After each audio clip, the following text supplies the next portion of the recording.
What's up, you guys? Sean Ross Sapp. Welcome to Fightful. It is April 19th, 2023. We are here for your AEW Dynamite post-show review. If you're new here to the Fightful post-shows, I know a lot of you found us via the MJF interview that has exploded this week, over 75,000 views.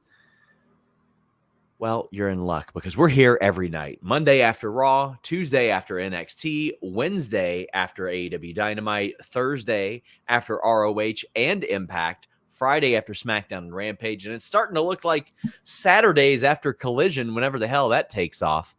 But we also have daily news shows between here and our sister site, Overbooked. Make sure you check out those. We'll tell you more about those a little bit later.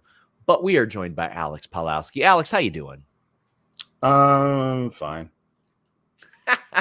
I'm still sick. What an intro. I'm still sick from like 10 days ago. I can't get rid of this stupid cough. Won't go anywhere. And yeah, it's just, it's one of those things of like, I was just in the wrong frame of mind to be given the things that Tony Khan gave me tonight. I was like, all right, I see where you're going with this. I just don't have the bandwidth to like just be taken for the ride between now and Memorial Day weekend. Okay. It's just one of those things. Well, we hope that you guys will chime in a little bit more. Like Orion Ben says, countdown to Alex explosion in 3, 2, 1. You can donate super chats at youtube.com/Fightful. We are on podcast platforms everywhere, all over the place. But we're live here on YouTube. You can also donate Humper Chats over at humperchats.com. We would greatly appreciate you guys doing that. That allows you to get your question and statement in even before we go on the air. And our great moderator, Luis, will collect those and distribute them as the show goes on. Bako5 says that Vince McMahon booked this show. TK needs a writer or booker. I feel like some delegation will probably be made by the time Collision rolls around. Like you're trying to book this Dynamite, 2 hours of ROH, an hour of Rampage, and 2 more hours of Collision, plus whatever happens on Dark and Elevation. I feel like just maybe you might be spreading yourself a little too thin. Jordan Cooper says, so much disjointed stuff, random run-ins, bizarre alignments, illogical finishes.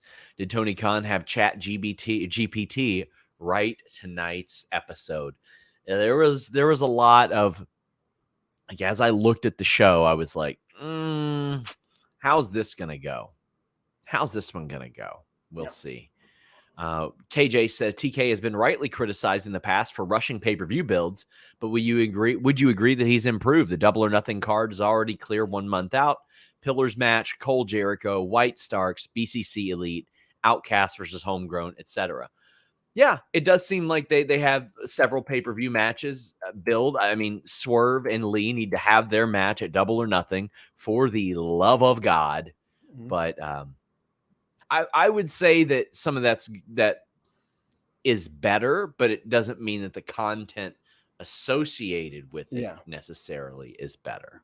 There's a happy medium, I believe, between there's a week between now and the pay-per-view. Here's all these matches we just booked. And it's 5 weeks between now and the pay-per-view. You already know what's on the card. There's a happy medium there in between where some things are booked early, some things are booked late, some things are booked somewhere in the middle. Right now, it feels like we know exactly what that card is now, and we're 12 days out from May even beginning, and that thing doesn't happen until the end of May. So, Christian Hernandez says, "Hey, Sean and Alex, wondering if you heard any news about All Out being in Chicago this year? Random question. Favorite taco toppings?" Okay, so. Yes, we had reported that it's still on the schedule for the United Center. And Alex, this is something I've mentioned. I think they should throw every goddamn thing they have at the wall for that week.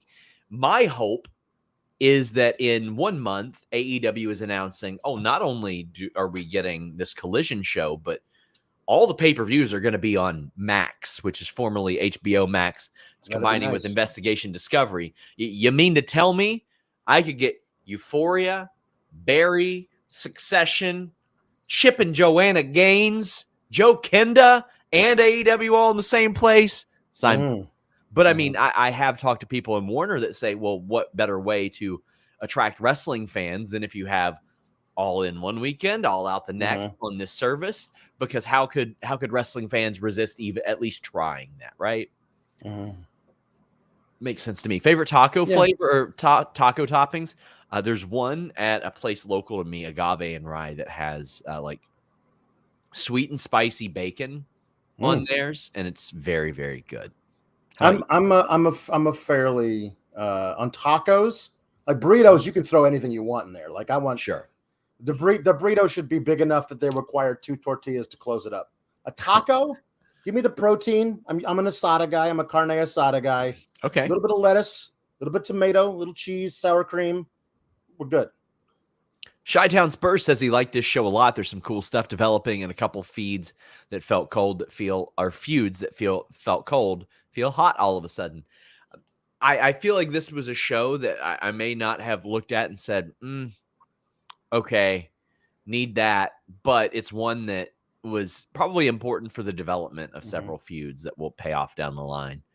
Apple Shy Jedi says Dynamite was a hot mess, fun at times, is hoping Spears was going to join BC Gold, SGS for life. We'll be talking about that shortly.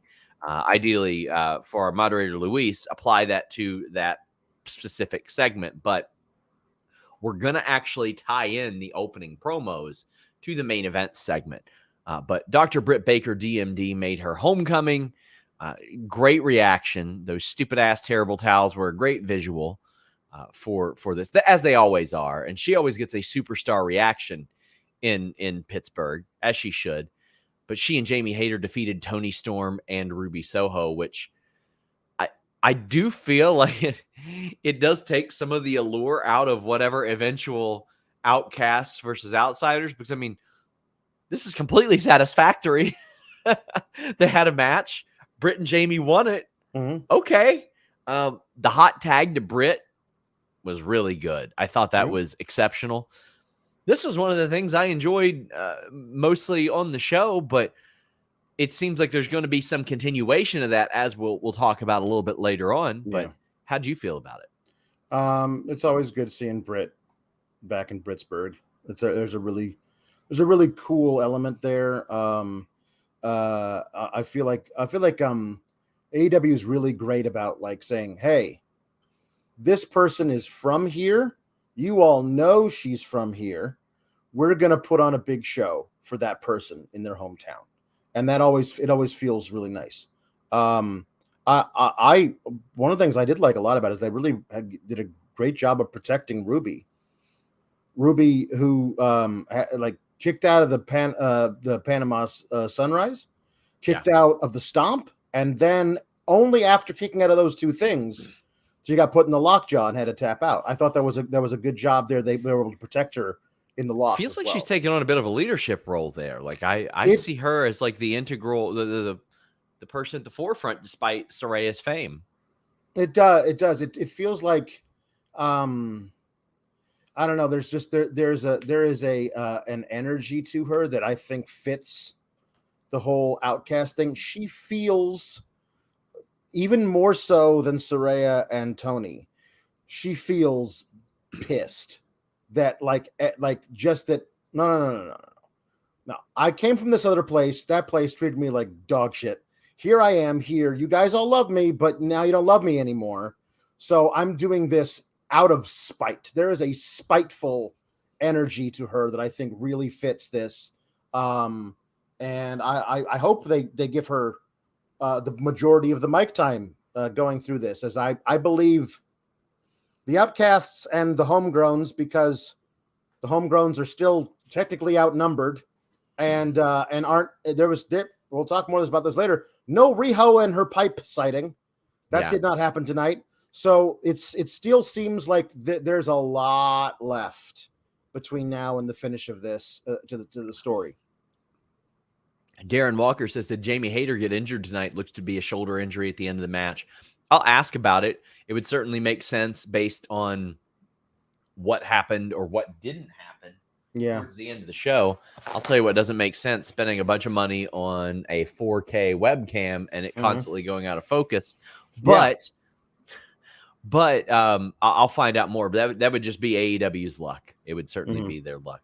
Jamebeard says, Ruby's definitely felt like the leader after the You People promo where they started to wear the matching lime green and she joined. Yeah. I have kind of gotten that feel. And I do think that it's important that they kind of highlight her in that way because Toni is a former world champion here. Yeah. And Saraya is Saraya. So, I mean, I think it's good that they position her above them on the screen because I think that's important to bring her up. MC Scammer says, hope there's less gulping tonight with Alex. Alex is at least very aware of the things he says on the air. Denise just says things without looking them up. And I missed the gulping. She explained why she gulped hard because it's hard for her to gulp softly. Because otherwise she'll choke if it gets too far in her throat. I'm glad that I missed the gulping kerfuffle. I'm glad about that now. IBN says outside of the audio issues that they fixed the opening segment, this was a good episode. I feel like I'll need to decide this throughout my review. The Elite come out. They call Blackpool Combat Club out, and they want to squash this. Bryan Danielson pops up on the video screen, but the BCC are there to attack. You could hear the crowd reacting to it as well. Every time that kind of thing happens, I'm like, okay, literally, Bucks, Kenny, everyone in that audience is telling you there are men sneaking up from behind you. Please be smart enough to know that yourselves. Well, there is one part I specifically loved about this, and who knows where it'll go, but Don Callis comes running out to make the save with the chair. He gets halfway to the ring, and he says, I don't like the way this looks. So he runs to the back and gets Takeshita, who he's been scouting for months and months and months. Right. And Takeshita comes in, and Takeshita cleans house. And you got Don Callis being like, you're in the Elite now. Here we go. One of those. While Kenny is more like, we had him. We had him. But you didn't, Kenny. Definitely did not have him. It felt very much like Takeshita was in catering. Eating some food.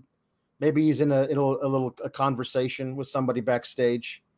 And then Don Callis ran in and said, come on down to the ring. He was wearing like a windbreaker. Yeah. Like he was not at all ready for this.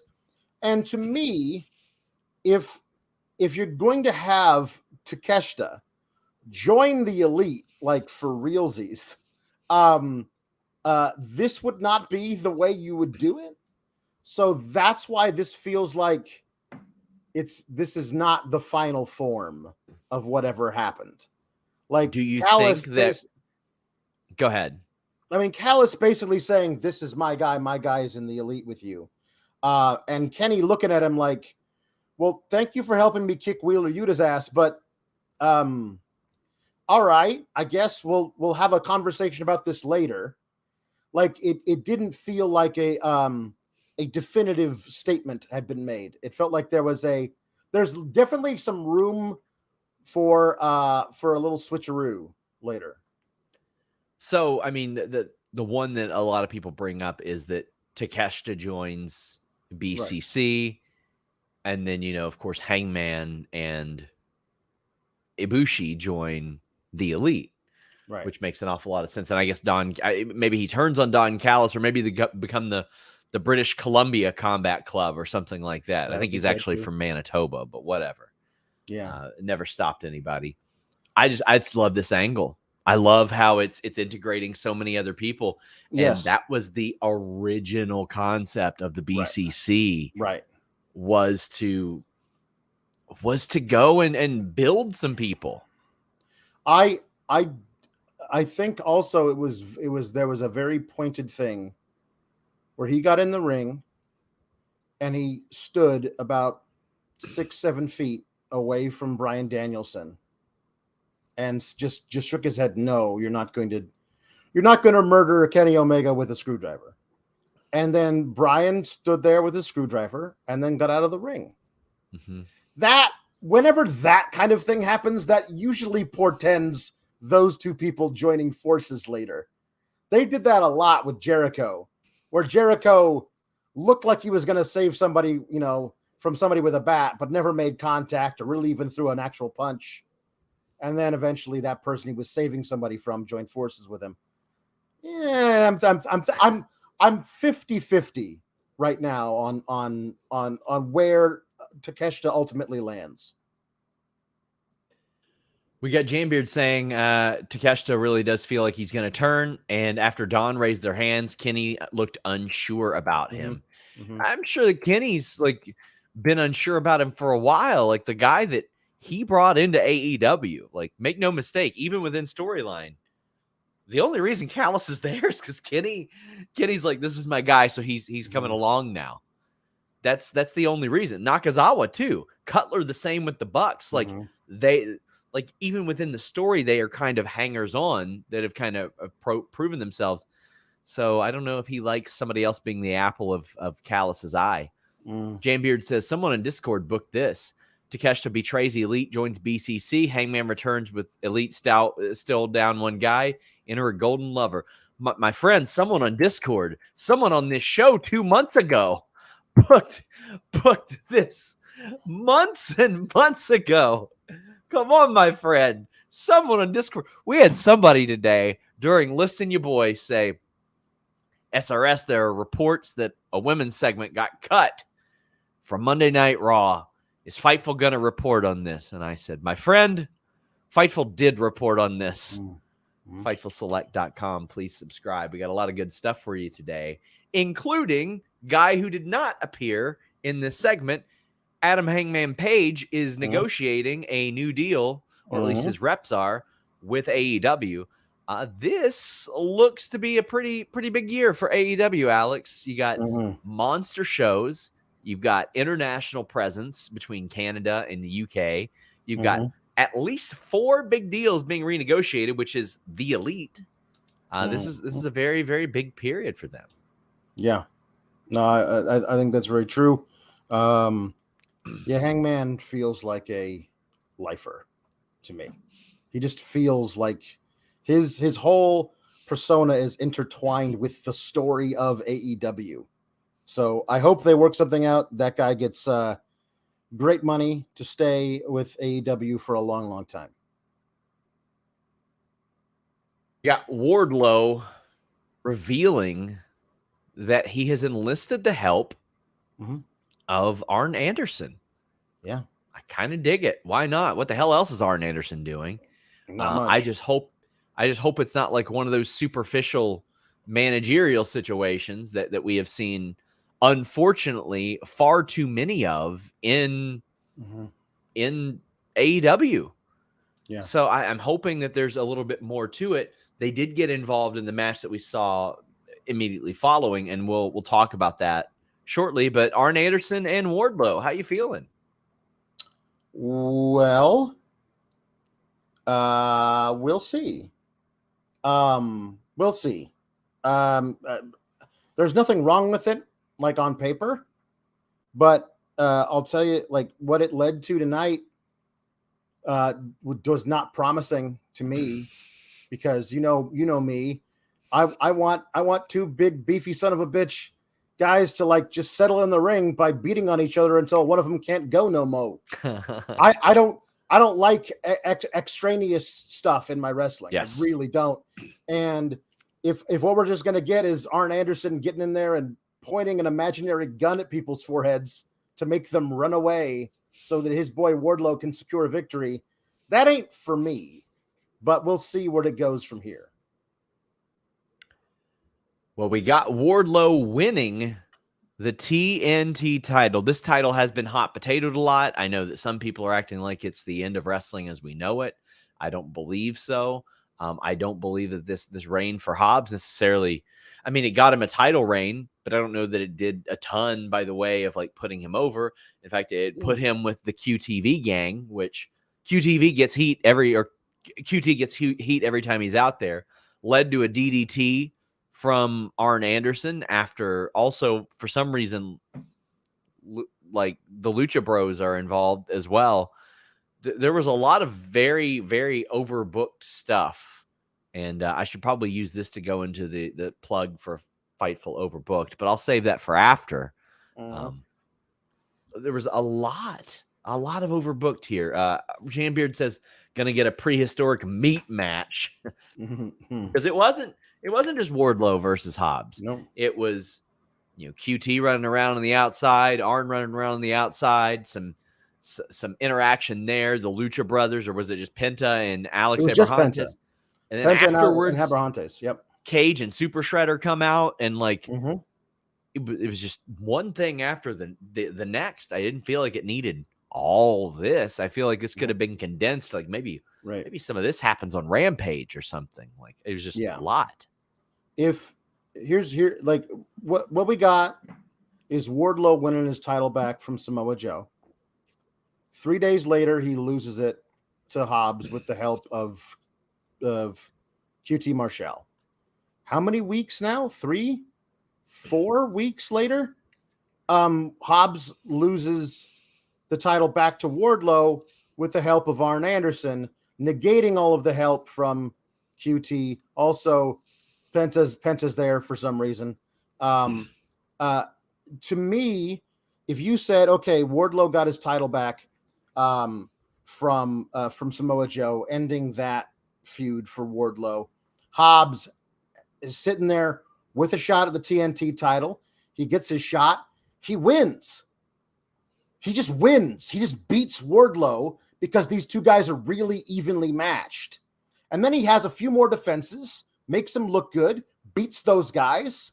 Notice I haven't mentioned QT Marshall once, because imagine if that guy's not involved and it's just Hobbs with the Book of Hobbs, where the Book of Hobbs was supposed to be telling us about how he was going to run roughshod over everybody.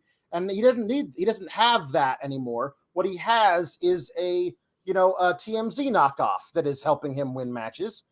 Instead of that, you got now a rematch where Wardlow gets his title shot, a rematch against Hobbs, and beats him this time. You and I have talked about this many occasions. One of our favorite things to cover on Raw during some really lean years for Raw was Sasha Banks versus Charlotte Flair, where they hot potato that title back and forth because either woman could beat the other on any given night. Like it's what it should feel like is a best of 7 NBA playoff series where every game goes down to the final minute, and it ends up one team wins it 4-3. Like, if you had just done that with Hobbs and Wardlow without all this extraneous bullshit, I know I would be a lot more happy about it. There's a lot of people on my timeline who were like, I wanted Hobbs to have a much longer reign. And a lot of people who were like, I'm happy Wardlow's got the title back, but this was a weird way to do it. This doesn't seem to please anybody. So it's a very odd thing to do. Am I excited, I guess, for Wardlow versus Luchasaurus? Sure, that could be a lot of fun. But then what does Hobbs do? Like, it feels like you're just leaving Hobbs out to dry out of this thing.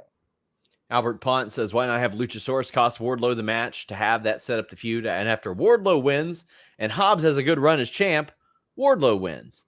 I mean, that would have been good too. I love the way that Luchasaurus looked. He looked incredible. He really looked like he got the ooze and just like reformed. Meet Norman says, hello, Fightful Faithful. I was looking forward to Hobbs Wardlow. It ended up being sports entertaining. And I'm looking forward to forgetting Hobbs's first title reign. They left a lot of meat on the bone, IMO. Yeah, they certainly did. Lots of meat there, but they still need it on the bone. But, maybe you've got a little too much hair on your bone or around your bone, Alex. Manscaped and the code FIGHTFUL is going to help you out. The best in men's grooming, and we're not just talking about your big, nasty pubes. We're talking about your body in general. They got that lawnmower, which is that body trimmer. They got the beard hedger, which takes care of your beard.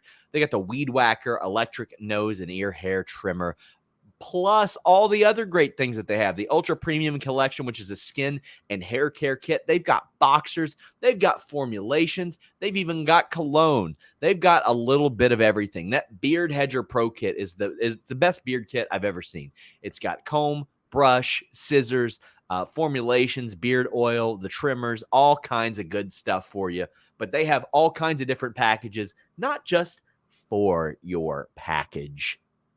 Manscaped and the code FIGHTFUL get 20% off plus free shipping. You can get free boxers, toiletry bag, and free shipping with the purchase of the Performance Package 4.0 or the Platinum Package 4.0. Check them out, my friends. You're going to love it. You're not going to look like John Moxley after he literally breathes with Manscaped.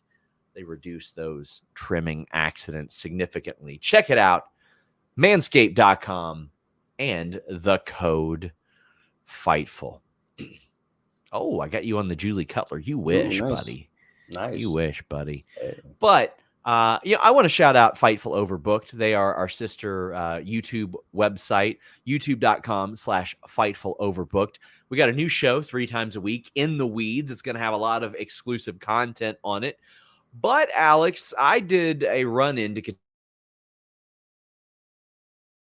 and Shaza McKenzie.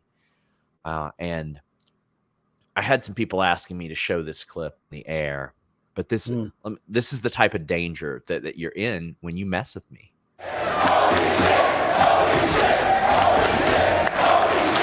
She's ready. She's ready. This guy just keeps running in, unsuspected, getting his shit off, beating his knees, elbows. He's breaking. I don't know what the. Hey, I just legitimately knocked over all of my monitors. that's weird. That happened to your face, Sean. Don't mess with me, okay? No. I want All that. you keyboard warriors that have never taken a bump, never been in the ring. Yeah. Listen, I'll step back for this one. Mhm. For this one. Because that'd be really bad if that happened during a show. Mhm. I legitimately knocked every single thing off of my desk. Check that full interview out over on Fightful Overbooked. There is a ton of great content over there as well.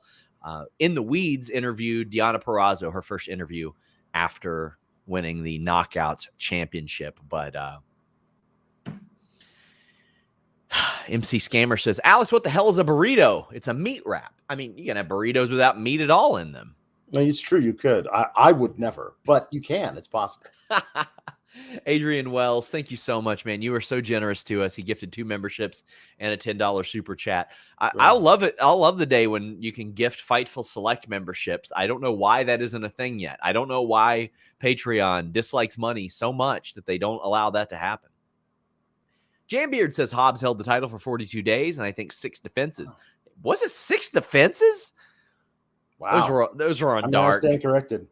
Those have gotta be on dark. Rampage. There were a lot of rampagers. And that's okay. You probably should have those types of matches on Rampage as well.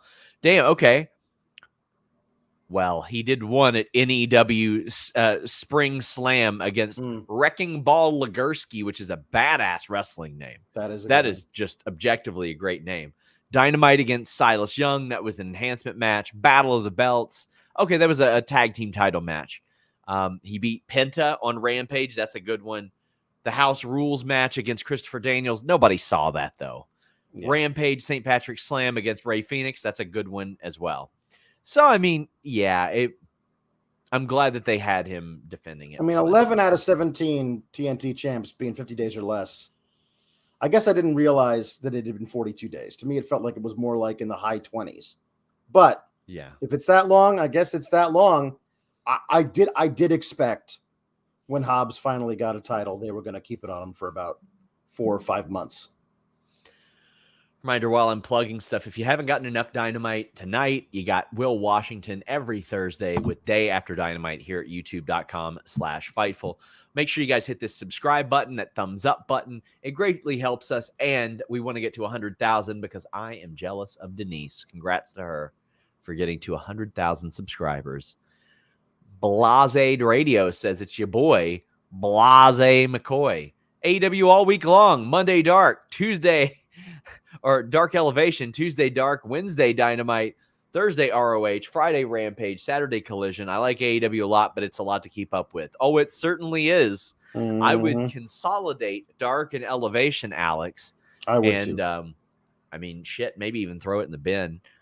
You've got ROH where you can do a lot of that as well, but I understand if they want to keep let's get somebody on the show type of thing. Mm-hmm. Rampage, I would say Rampage is going to get hurt by this, but I don't know that it is. I think it's going to be booked the same inconsequential way it always has been. Yeah, that's weird. I mean, if you're going to have, I feel like you could just move Rampage to Saturday, give it an extra hour, and there's your brand split.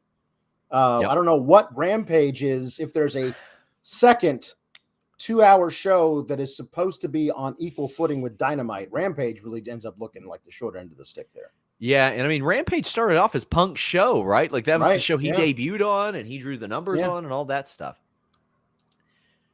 Jay White defeated Komander. You had Sean Spears ringside. I'm glad to see him, and it's clear they're working towards a 10 gimmick. And good. That was when he was the most over, and that was something he got over. I heard a bunch of turds on the internet saying he's not over, the chant's over. Well, guess what? It's his goddamn chant. Give it back to him. Let him have it. Let him have the thing that he got over. So I thought I like that. He would rate moves and all that. I thought that was good. But Komander is now all elite. Eloquent is very glad about that. I know some people thought this match went long based on Jay White, but I think when you are about to announce that Komander is all elite, you need a match like that or a match where he wins. Now, granted, he shouldn't have been beating Switchblade Jay White, but they did need to nail him down to a contract. We had reported a couple weeks ago on FightfulSelect.com he was working without one. I do like that in some matches, his obsession with walking the ropes undermines him. And I think that works really, really well because he's a hot dog. He's a show off. He wants to impress people more than he wants to win. And that is his unraveling so often, Alex. Yeah, agreed. This is really good. I think you're right. If you're going to give a guy the all elite graphic, you don't want him to lose to Jay White in 2.5 minutes. Sure. Otherwise, it's like, what the hell did he do to get that? Right. I think that there's definitely some future fun programs for him to do as well. Get him in a tag team with somebody. There's a lot of fun stuff to do with that, and it does appear after this that the guy that we might be getting as a second to Ricky Starks in this feud with Jay White and Juice Robinson might be Sean Spears, which could be a lot of fun. I think Sean can add a lot to a program just because of the way he gets under the heel's skin and can do his 10 thing. Him sitting in ringside giving Jay White moves 4s and 5s was funny. Yes. So also he's got a banger of a theme song. It's great. It's a really great theme song.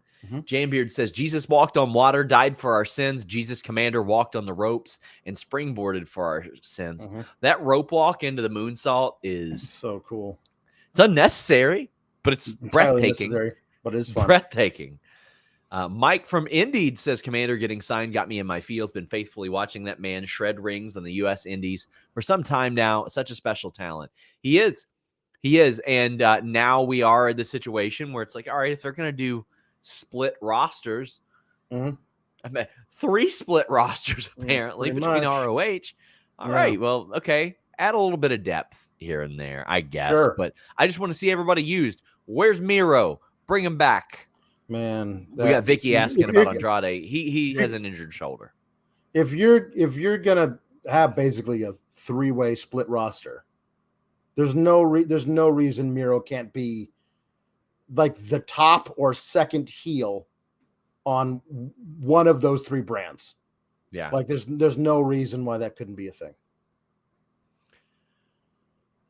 We have KJ saying, should Jay White have perhaps debuted in a higher profile feud than Ricky Starks, or does it make sense to build him slower, since not all AEW fans know him? Also, what current AEW stars would be good fits for BC Gold? Oddly, Pac makes the most sense to me. I think Pac makes an awful lot of sense. Pac would be great. He's not doing anything with Death Triangle right now. Yeah, I think that would be really, really great. Who do you see as a possibility? Well, when Spears was out there, before he started throwing up 4s and 5s, I thought there was a chance that Spears could fit, as the guy who takes pinfalls for Bullet Club and hits people with chairs and whatever. Yeah, there's a lot of possibilities, particularly if you look at people who are like, hey, that guy's good, but where's he like going? this. Angelico I think Angelico would be a good shout. Right. And yeah, I think that Ricky Starks is the perfect level of feud for Jay White, because AEW fans who may not know Jay White have been brought along to be like, Ricky Starks is the next big thing. Yeah. So him feuding with Jay White is a big deal. And hopefully we'll see it actually work out that both guys benefit from the feud. I think we can do that with those two dudes. I think Adam Cole would be good. Yeah, I mean, if the alternative is what I saw tonight, I would certainly say that him joining Bullet Club Gold would be a great idea. Eloquent says Jay White talking shit mid-match is my favorite thing. He's really, really good verbally. I can't believe WWE did not nail him down. Corey Stallings says, Chris Statlander update. How's her recovery? She's still a little bit off from what I understand, but she's there a lot. She's around quite often. Backstage, FTR about to be interviewed, and this is very, very confusing to me. Like, they didn't hear all day that Mark Briscoe got attacked, because Renee was like, well, I know we're supposed to interview you, but this was earlier today. I was like, what? And then they sprinted 50 feet to the training room. Like, they didn't hear him, or I don't know what this didn't make a lot of sense. And you got the Jarrett gang back there, and Mark Briscoe wants them to all team up together. None of this made any sense to me. No. None of it. I don't get any of this. Why? Bako 5 says FTR running to a room 50 feet away after seeing Mark get beat up on a monitor is the dumbest thing I've seen. They need writers. Freddie Prinze Jr. I don't know about that. I don't know about that, but yeah, this was odd. This didn't feel human. You know what I mean? Like they didn't hear about it all day. But the Jarrett gang did. I mean, here's one thing you can do, and honestly, this is one of those things that maybe not writers, but just, I don't know, somebody whose job it is to think of this kind of stuff. Okay, so what's the angle here? The angle is you guys are talking to Renee, and Renee informs you that Mark Briscoe got jumped earlier. To make this work, we're going to have the two of you guys come in with your bags. Like you just got here. Yes. And then Renee says, I don't know if you guys heard this, Mark Briscoe got jumped. And then you guys can run because you just got here. You wouldn't know about it. You know what I mean? That's the kind of thing that makes this make just enough more sense that we're not sitting here going, what the hell? This felt also weird. This whole segment could have been an earlier today segment. Yeah, the whole thing could have been. You're right. The whole thing could have been. Cyclops sent 15 Twitch bits over on twitch.tv/FightfulGaming. Says, I haven't watched AEW in a while. What's the correlation to Penta, Hobbs, and Wardlow? This was a mess. Oh, you mean and Christian and Luchasaurus and Alex Abrahantes and QT Marshall and Harley Cameron and Arn Anderson? Man, I don't know. I wish I had a good answer for you. We had a Hardy's video. That's fun. Chris Jericho confronted Adam Cole. Adam Cole got a great reaction. His family was there as well. And Jericho was like, the crowd loves you. It's great. It's fantastic. But Adam Cole points at Jericho and he's like, listen, I respect you. Based my catchphrase off of you. All that shows him respect. And Jericho goes, well, I don't have any respect for you. And it leads to a beatdown with Daniel Garcia and Jericho. You have Britt Baker running out there and trying to get involved, slaps Jericho, but then she gets jumped by the Outcasts. The Outcasts 100% make sense to be buddy-buddy with Jericho Appreciation Society. Fully, I mean, that's the whole thing. They met in the sports entertainment company, etc. This didn't hit for me. It didn't hit for me. I feel like maybe if this were on another show where there weren't so much of, okay, now it's this person and this person and this person and this person, and now this interference and this and this and this, I feel like maybe it would have hit better, but I'll never know that. Mm-hmm. It has Jericho in it. I know you hate it. Let's hear what you have to say. Well, it's not necessarily all that. I get why the Outcasts would take the opportunity, because Shivani was adamant about it being a setup from the beginning. That what they wanted was for Britt to come down and try and get involved, and then they had the Outcasts there to do it. And what if it's like a marriage of convenience for one night? Cool. I don't need the Outcasts to be hanging out with Yas all the time. I don't know. It feels like it's just too much. What I liked the least about it is Adam Cole being handcuffed to the bottom rope, and Britt laying there reaching out to him, but she can't quite crawl to him, and he's just, I'm sorry. I'm sorry. I'm so sorry. Like, it's not like it's your wife who's not a part of this, who got involved where she should. Like when Randy Orton punted John Cena's dad, you know what I mean? That's what this feels like they're going for. But it's Britt Baker, who's a professional wrestler herself, and we know that because we just saw her get the victory in a match earlier tonight.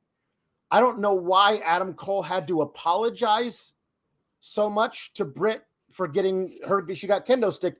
I've seen her take a lot more punishment in matches that she was in, as opposed to a 3-on-1 beatdown. So this all felt like they were trying to get more drama out of this situation and using tactics that don't really, to me, make a lot of sense to get to that drama. I was fine getting let's just do let's do an Adam Cole versus Jericho match. Cool. I didn't need to be like, man, you messed up. You got these 3 girls to hit my fiance or girlfriend with a kendo stick a bunch of times, and that's where you messed up, pal. Like, I don't need that. Let's just have it. Let's have our first feud back for babyface Adam Cole versus Jericho. This feels like putting a hat on a hat to me. But yeah. Jam Beard says, I feel like at some point we're going to get Cole and Britt versus Jericho Soraya match. Yeah, I mean, that would make sense from let's do this. Something and they're going to do. Yeah. Yeah, absolutely. Jam Beard says, after Cole did the Jericho stupid idiot comment, Jericho went back to his 09 slow talking heel. That's true. It's true. And he's very attentive to things like that as well. Bill says Cole and Britt was too Jack and Rose on the raft. I watched the 25-year anniversary of that in theaters, and poor Jack got hosed.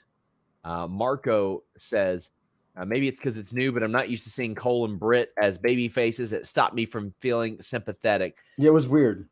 I do feel like still like Britt is Britt, and in the Pittsburgh world, she's complete baby face, and I'm okay with that. I'm completely fine with that because like she rolls in. If it's in Cincinnati next week and she comes out waving a terrible towel, she's going to be a heel. People are going to cheer her getting beat with a kendo stick. Sure.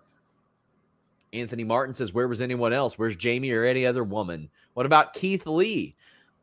So with Keith, you could at least say he wasn't there because we didn't see him throughout the night. Wasn't there, I But with guess. Jamie, you're going to have to tell a story. You're going to have to say she was hurt. She was in the trainer's room. They wouldn't let her go out there. You got to tell that story. Or Britt's got to say, where the hell were you? There you go. Where the hell was Rebel? Why are we to believe that Rebel just doesn't work here anymore? Yeah. Come out with her makeup brush and clean house. For the love of God. We got the Acclaimed and Billy Gunn defeating 2.0 and Jake Hager. Man, the Acclaimed were over massively in front of this crowd. And if they were to have lost this, then they would have had to have joined Yas. And I love that Yas wanted these guys because they see what everybody sees. They're entertainers. Right. They can help them.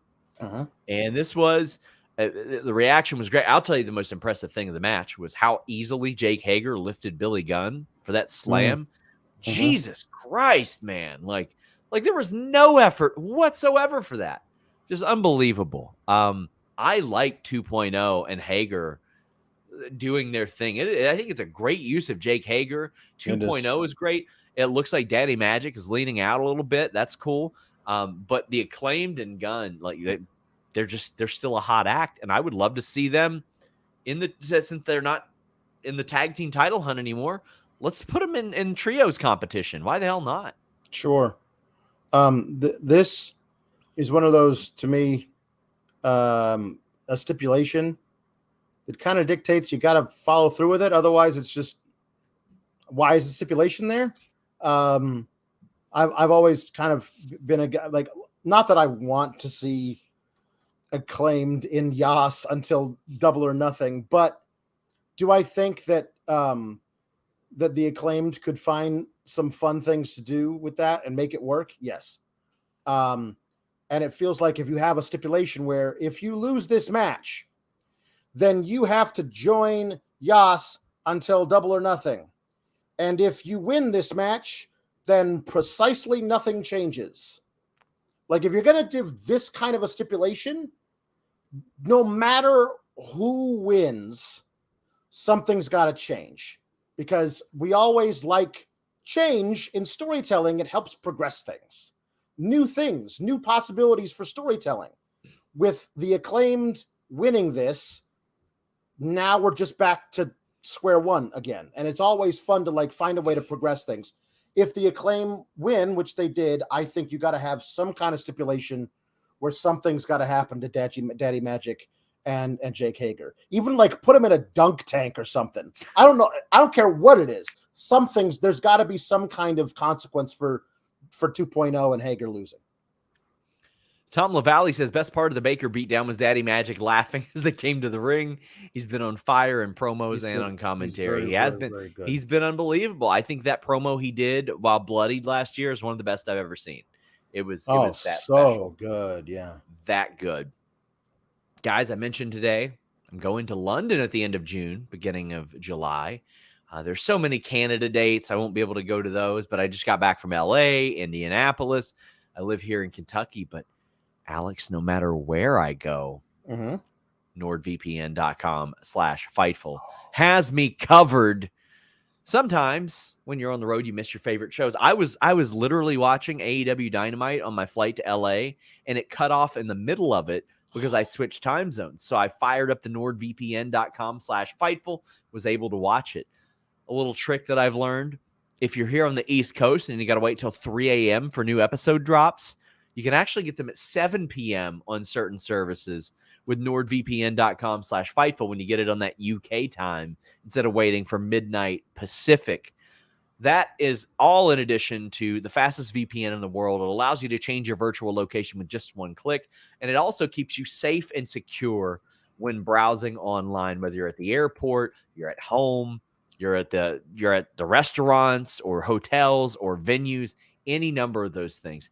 It's the same service talked about by Huffington Post, BuzzFeed, Forbes, the BBC, Wired, and so many more. They protect you from ads, trackers, and malware, and they work on all your devices, whether it be a phone, laptop, desktop, PC, router. The smart TV is one of the best utilizations of it, because then it applies it to all your apps and you get all of those benefits. You get a 30-day money-back guarantee.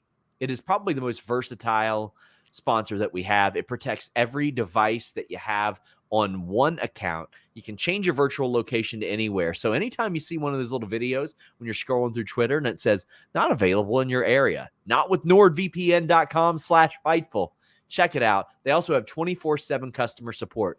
There are some times, and I love to help out you guys whenever you ask me, what should I change my VPN to get this service? Well, they've got 24/7 customer support, so they can help you out all the time. Jambeard says we need to see SRS do an in-person Quizlemania. It's possible. It's certainly possible. I love working with them. So we kicked off the show with an interrupting promo. Sammy Guevara, Jungle Boy Jack Perry, Darby Allin. I thought Sammy Guevara had the best promo of these three, and that was a low bar. I didn't think that these promos hit. I know all three of these men have worked incredibly hard to get where they are. Like, I've seen the work. I see the in-ring. All of them. All of them. But I don't think that this is hitting for me. We've all been here since the start. We've all had jobs here since pretty much the start, but we haven't been able to possibly accomplish what this other guy has. MJF, who has done all this, has barely lost matches, is making a ton of money, is getting super famous. It's not hitting for me with that. I want to see this match so bad. I'm stoked for a possible fatal four-way between these four as much as any match I can think of in the ring right now, because, oh my God, it'll be a pace that we probably have never seen out of an AEW title match, assuming it goes that way. But when you stack these promos up against what is about to be approached, which is MJF saying literally anything, it really highlights why MJF is where he is and why they haven't been able to maybe break through in that sense, Alex. Yeah, this just doesn't do it for me. I mean, the whole you're only here because you couldn't make it as a skateboarder. Oh, yeah? Well, you're from California. Like, I don't know. What is this? Like, why is that supposed to be a thing that I'm supposed to care about? Like, it does feel like every time you get these three guys in a ring, the first time there was a novelty to it because we could see, oh, they're setting up this fatal four-way. That's interesting. Yeah. And then when these guys started, dropping bombs on each other, that was their A material. But we've seen this now. I feel like this is the third, maybe the fourth time all these guys have had mics at the same time. The stuff that the insults they're bringing out, they're not going to hit as hard.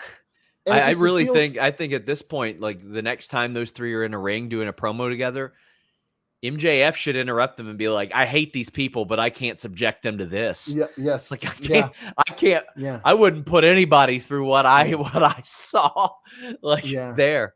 MJF just outshines them on promos so much that it's not like it's not like an undermining thing. It's not him trying to undermine them. It's just he's so much more natural with the ability to speak. And I don't think Sammy did bad. I thought Sammy's was pretty solid. And I liked the interactions there. And I'm very excited to tweet out the clip of where MJF told me some people may say that he looks like he sells Ritalin to seventh graders, but not me. I'm very excited to relive that clip. But they have history and they played off each other in the past very, very well. Yeah. I like how this all played into the main event. Once we got to the main event, I loved what happened there. The MJF coming out and saying, I'm going to start a Pillars tournament. Yes. One of you is going to get a bye. He brought out a hat and pulled out Darby's name and seemed upset by that. And then said, okay, so tonight it's going to be Jungle Boy versus Sammy Guevara. And next week, the winner of that match faces Darby, and the winner of that will face me in 6 weeks at Double or Nothing. I was like, well, that's probably not how that's going to work. but it feels like they are doing so much work to not to do like a bait and switch on not giving us the fatal 4-way. Sure. I have no interest in MJF versus one of any of these three guys. I mean, I would enjoy it, but compared to this option, compared to the option of 4. Yeah, for like the main event of a Double or Nothing.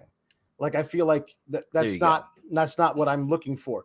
But I have tremendous interest in a fatal 4-way with all these people. So let's hope that's where we're going. If not, like it's promotional malpractice.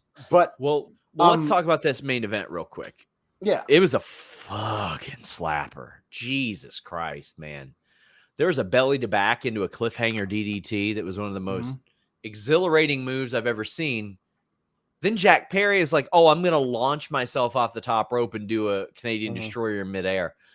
To me, I really wish he just would have saved that for the pay-per-view, because that would have been is this going to finish the match type of thing? Like, I really do. But this match was just incredible.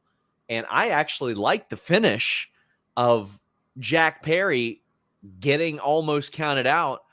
And you're like, oh, Sammy doesn't want to lose it, doesn't want to win it that way. What's happening? And then MJF cracks him with the ring, and it's a count out. I actually like that for the way that they're going, because then afterwards you hear MJF saying, there's no 4-way. There's no 4-way, which seems very much like there's going to be a 4-way. Yeah. Earlier in the night, the backstage segment, like I had to watch it twice because I didn't understand what they were doing. Where he was like, Sammy, I'm gonna get you the main event of Double or Nothing versus me. All you got to do is agree to lay down. And Sammy throws a fit about it, but then he says, not only will I give you the main event, but I'll give you a blank check and you can name your price. And so he writes a price on it. MJF gawks at the price, says it's too much, but then agrees to it anyway. So the check was for services rendered for the future, and also Sammy's agreeing to do a finger poke of doom. We lost you for a second, Alex. Sorry. This segment made little sense to me.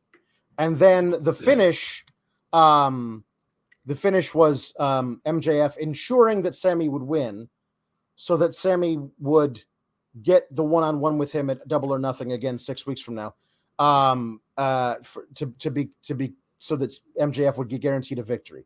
It just, all of it felt kind of just like, again, a hat on a hat. Just get us to this fatal 4-way. I'm open to seeing how they get there. Like, I mean, you can't just because otherwise, if you just announce the 4-way, guess what we're getting? More of these promos. I don't want more of these promos. Agreed. So after next week, you're going to have 4 weeks to build to this. So I'm sure that they're going to be doing something. I think it's pretty clear. MJF is saying, LOL, no 4-way. Fuck you guys. Cry about it. That part is very obvious to me. Yes. I'm a little hazy on the exact details of this arrangement between Sammy and MJF, but I'm sure they'll explain it next week or whatever. Perhaps by design is what I would like to think. I would hope. I would hope it's by design. Chris Hart says, so MJF thinks Sammy is the weak link. He'll try to help again next week, leading to the 4-way. Yeah, because I mean, at some point, like I'm interested to see how they get Jack Perry back involved in this. That's the thing is that and you can't have, if they are going to a 4-way, you know what you can't do? Have Jack Perry get pinned one-on-one. Like, that doesn't make a lot of sense either. Right. Jambeard says, Max caused Jack to be counted out tonight. What if he causes a double count out next week and says he doesn't have to face anyone, but none of the other 3 pillars have been pinned? So that makes a lot of sense if MJF completely motherfucks Sammy. Yeah, we'll see. Because I would love Sammy backstage to be like, you're kind of foggy with these details about our deal. Like, are we on the up and up here? And Max like, yeah, sure, whatever. Like, and then he causes the double. Vicky says, love my Fightful Sean. Do you see Sting getting involved to counter MJF next week? Could you try to get a Sting interview? You would slay it. I would love a Sting interview. I've been trying for years and years and years. I'll tell you one that I do have. An NWO Sting interview. One of the only ones he's done in years. It's on youtube.com/Fightful, but I would love to. Our friend Seahawk did an incredible feature on Sting that I think you guys should check out. But that's on my bucket list. That's one that I'm hoping I can call in a few favors and maybe get done this year. Maybe if I improve my Twitter conduct a little bit. I do think that Sting at some point gets involved with MJF. I think that would happen. Guys, get in your super chats. We are wrapping up. Please leave a thumbs up. Izzy says SRS's new motto, eat, sleep, beat up Shaza, repeat. I draw the line at her challenging me to a match. To me, I asserted dominance. I proved my point. I interrupted her interview. My whole point is that Shaza is my friend, but sometimes I just want to prove that keyboard warriors can do exactly what she does. Sure. And do it better than her. So there we go. Alex, tell the people what you got going on. You are at FightfulSelect.com multiple times a week. We are breaking news there every single day. It's just $5 a month. It's incredible. Yes. Every Friday. Well, not this Friday. But anyway, every Friday it's been we usually doing AEW Rampage watch along while reviewing SmackDown. Rampage is Saturday this week, so we'll figure something out. There'll be a show. Tells me week. That won't continue. At least one. And then on Mondays it's me and Kate reviewing Raw on Fightful Select. On Tuesdays, reviewing NXT, whatever it currently is. On this very channel as well. So keep an eye out for those shows. Bizarro Big L says lots of possible connecting stories. Always room to improve. Lucha Brothers fought Hobbs first, including the ROH tags.